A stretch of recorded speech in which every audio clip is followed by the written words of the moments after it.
Is assessment all about the marks that you get? Well, teachers who switch the emphasis away from marking and grading towards giving more detailed comment and feedback have found that their pupils are working much harder.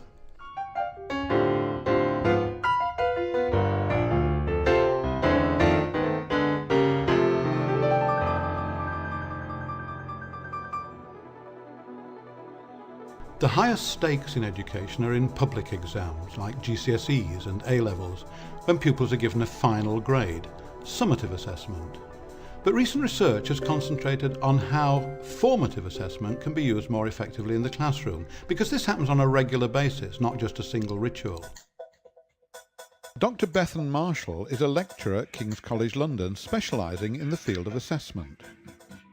Formative assessment really is all about the interaction between teachers and pupils, and it's about looking at it's about dialogue between teachers and pupils.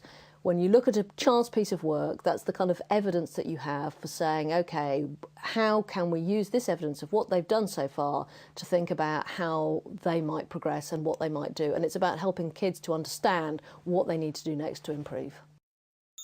Dr. Marshall co-wrote the influential booklet on assessment for learning, Working Inside the Black Box, which revealed key findings for the improvement of classroom assessment and evidence that this approach did raise standards.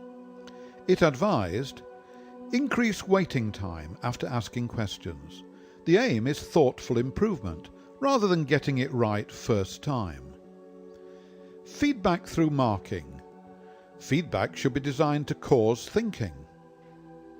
Peer assessment. Pupils can only achieve a learning goal if they understand that goal and can assess what they need to do to reach it. And self-assessment. Pupils use traffic lights to indicate where they need to concentrate their efforts. Dr. Marshall's latest research is looking at how teachers are implementing the advice given in the booklet and how the programme might be applied to a larger number of schools. The main findings are that actually formative assessment is quite difficult to do. It's difficult to do because teachers are under enormous pressure to cover the curriculum, and we've done a big questionnaire that actually shows that although teachers don't believe that that's really their job, they'd like to promote children's independent learning, actually they don't do it nearly as much as they'd like to. This latest research reveals that teachers are implementing the procedures, the surface features recommended in Working Inside the Black Box. But because of the pressures of the curriculum, teachers are still just teaching to the test, rather than promoting independent learning.